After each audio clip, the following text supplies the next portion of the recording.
What does the legendary Star-Lord do on his off days? Welcome to the Complete Story Series. We take trade paperbacks and single issues and we break them down into digestible bites to help you understand. Then we read it dramatically back to you. All alterations to the panels, text, and images are to prevent copyright problems, and all art is owned by its respective companies. Don't forget to support the industry that brings us these great stories by going to your local comic book store or buying them online. "Kids upstairs," a woman shouts, and the Badoon tell Peter, "Don't move, we have you dead to rights, Star-Lord." "I warned you. I've been killing Badoon since I was 10, Peter says, as he makes his face mask fade away. "When I was 10, I ate a human brain every day," the Badoon replies to him, grinning as he takes Peter's gun. They take Peter Quill prisoner and they begin to leave the orphanage where all of this is happening. They came for one thing, the Mandalay gem that Peter hid there a while ago. And since there's also a bounty on Peter's head conveniently right now, the Badoon are gonna get a 2-for-1 deal. They haul Peter to their ship where the Badoon explains that the evil villain Mr. Knife is the one that is after Peter Quill and any weird weapons that the Badoon happen to come across. Apparently, he's gunning for Earth for some reason. They then leave Peter alone in the cell after knocking him out.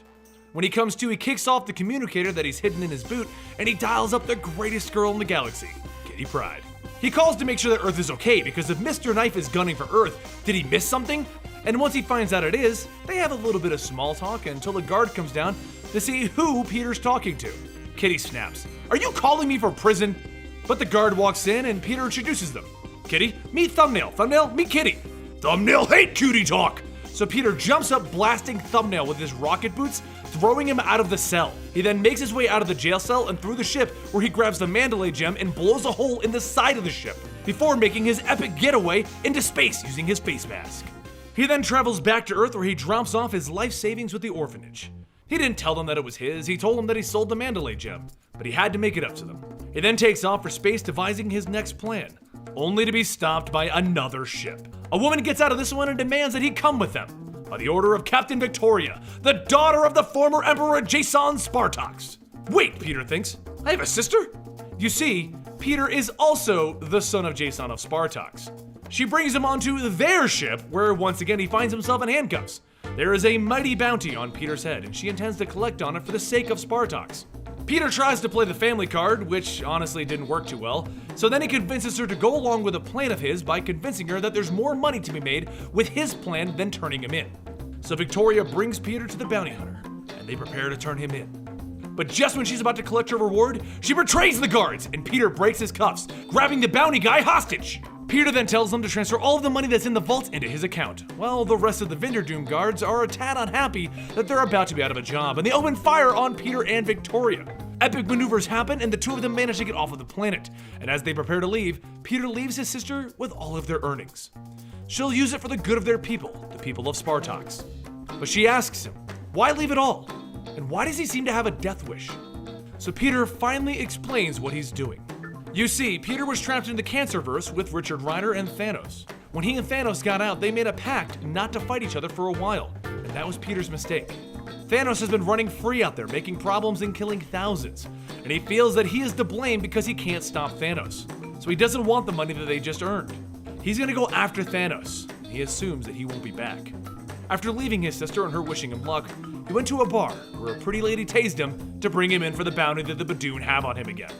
This time, his cellmates are a spy from the Spartax Empire that got caught, and a little Badoon child that just won't talk. So Peter calls up Kitty Pryde again, and her first comment is, "You're calling me from jail again?" Yeah, never mind that. I need a distraction. Can you do something in the lingerie department? Dream on, spaceman. Okay, how about something scary? So Kitty Pryde gets into the scariest outfit she can find. A giant banana suit, and she screams, "Ooga chaka, ooga chaka, ooga chaka, ooga chaka." The guard rushes into the room terrified, and Peter takes his gun with a yoink and knocks him out. The three prisoners run into the ship, and the spy tells Peter that he'll see him later. The legendary Star-Lord is a little too high profile for his plans, leaving Peter alone with the Badoon child. But that works in Peter's favor as the child points to a sewer chute as their escape, and they slide down to freedom. Well, not freedom. It shoots them into the starport, where Peter falls in love with the ship that he's going to steal, the Bad Boy. They both run onto the ship, and the onboard computer introduces itself as Lydia and welcomes them to the Bad Boy. Peter asks if they have enough fuel to make a break for it, and Lydia tells them only if they can play Aquabats as they go. He answers with, "Only if I can sing every word." Okay, I kinda like you now, but I only have enough juice for 2 people. And that's when behind them, Peter and the Badoons see that the spy has snuck on board. Kick the Badoon off, Peter! Let's get out of here!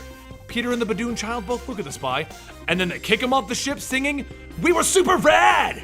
He then drops off the Badoon child at the orphanage, asking them to watch him, and then he gets back onto the ship with some alone time with Kitty Pryde on the hologram collar, until Lydia reports that she has found what Peter is looking for. With this ship and the Mandalay gem, Peter is taking this fight to Earth to fight Thanos. Kitty gets all excited. "You're coming for a visit, Peter?" "Yes, but this isn't a vacation. There's something I need to handle, Kitty." Furious, she hangs up on him, calling him a dumbass. But Peter knows she'll understand. This is Thanos. He needs to finish what he started in the Cancerverse. On Earth's moon, Thanos is building a monument to his love, death.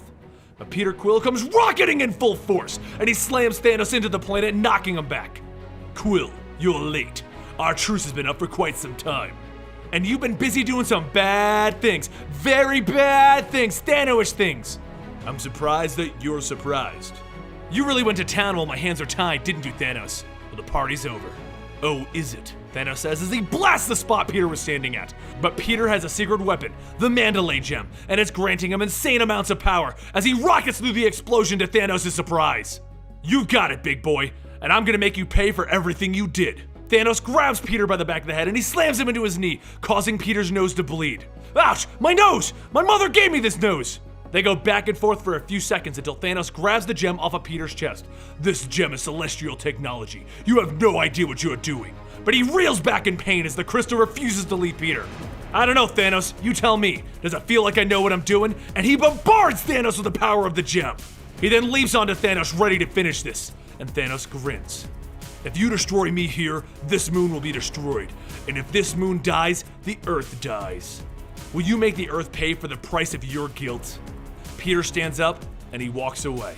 "Sit tight while I call the Avengers, and we'll figure out what to do with you. By the time they get here, I'll be gone. Either they won't believe you, or they'll chastise you for letting me get away. Again. Heed my counsel, coward. Give up your vengeance. You have too much milk in your veins. The truce is over for you, but it is also over for me. Beware." And he takes off for space, leaving Peter right there. Lydia flies the ship in close. That was pretty hardcore, Peter. I guess. I'm gonna take Thanos' advice. But there's something I need to do first.